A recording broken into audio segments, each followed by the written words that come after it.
The new COVID-19 pandemic readiness training program, which Van will describe, is an excellent case study on addressing a wicked problem with ingenuity and with speed.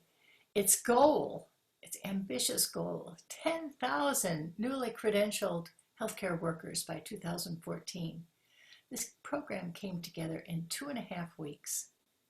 Van Don Quinlivan, a MediaX Distinguished Visiting Scholar and CEO of Futuro Health, will describe the journey and the challenges ahead. Thank you very much, Martha. It's delightful to be here with everyone. So a little bit of background on myself, just so you understand the context of how I see the world and sort of what tools I bring towards solving wicked problems. As Martha explained, I did come from the private sector, then went to the public sector, and now I'm in the nonprofit sector.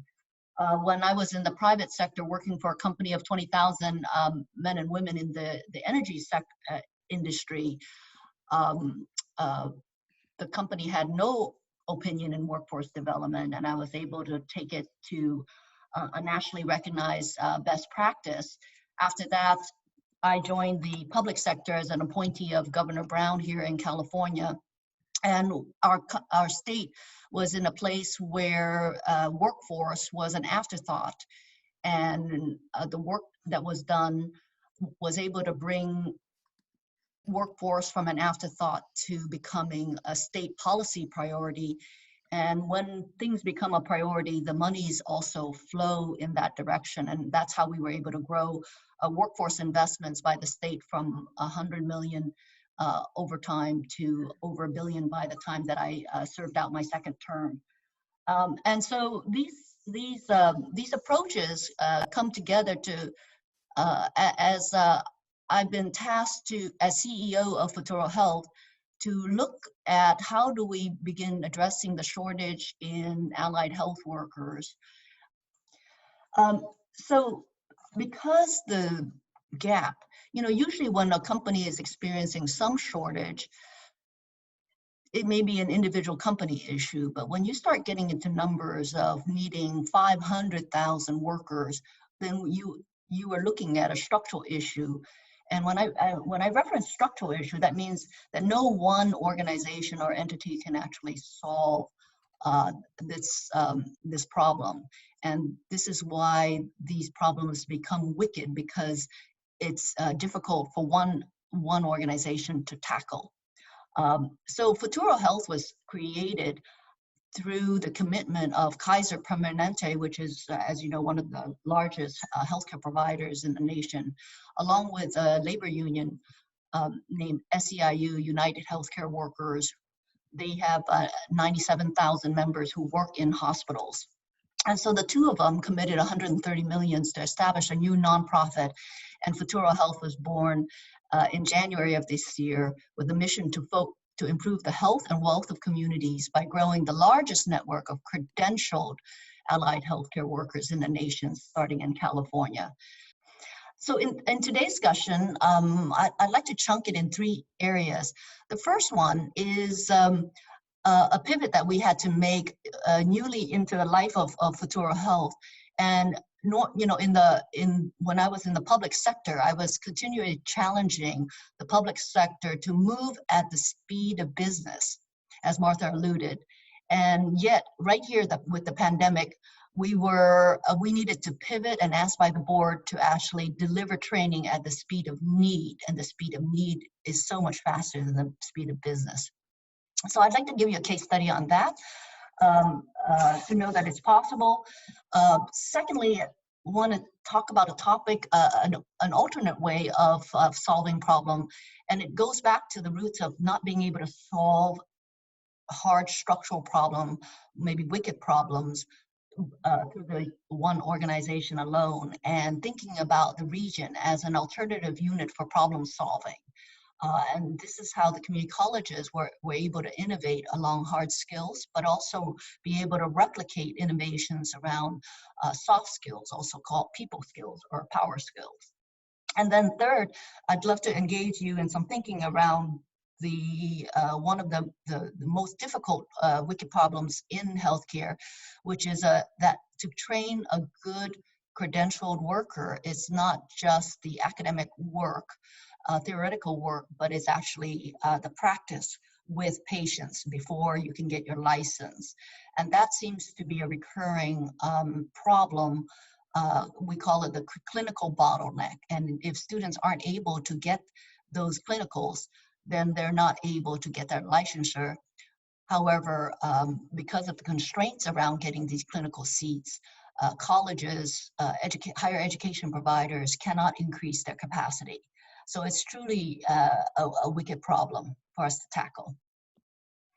2.5 weeks ago, I met with my board, and the board said, could you develop something that can be released within 2.5 weeks, because we need to get it out in time for the surge. And it is to upskill licensed vocational nurses, also called licensed practical nurses, with the skills necessary to help out, because we're short on respiratory therapists, nurses, and doctors. And so this occupation that's part of the care team needs to kick in.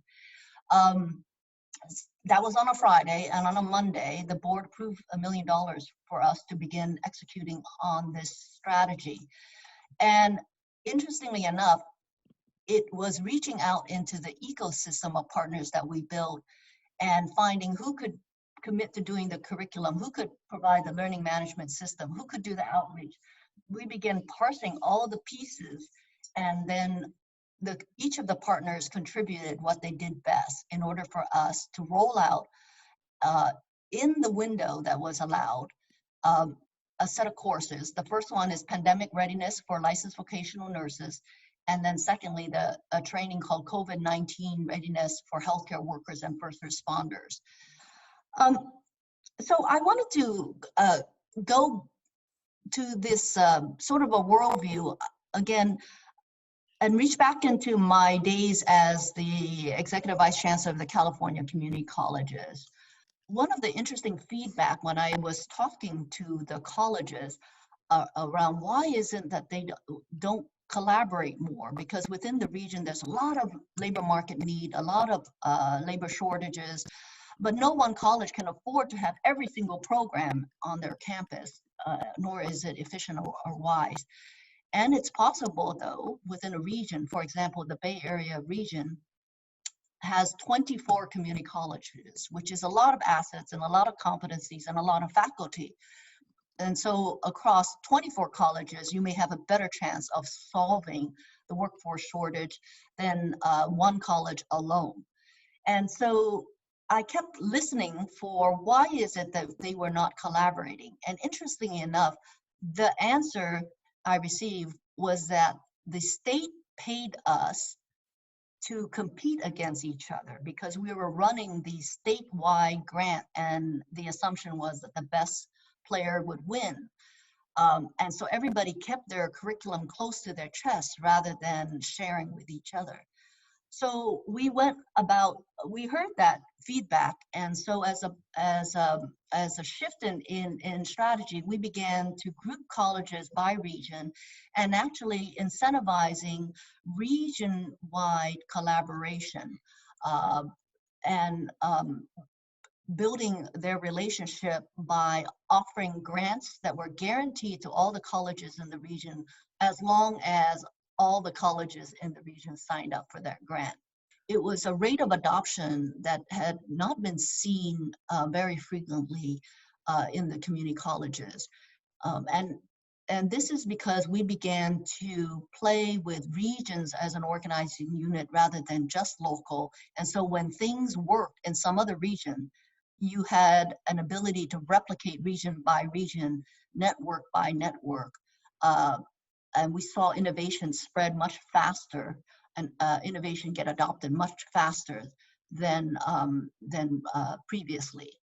So in talking with community colleges, they say, well, we can triple production of students, we can run our training day and night and on weekends, but we won't do it unless we know that students can get these clinical seats. And again, clinical is, after students do the academic portion, then they work in labs where they're practicing the skills, and the clinical is where they're practicing on patients themselves, and that must be observed.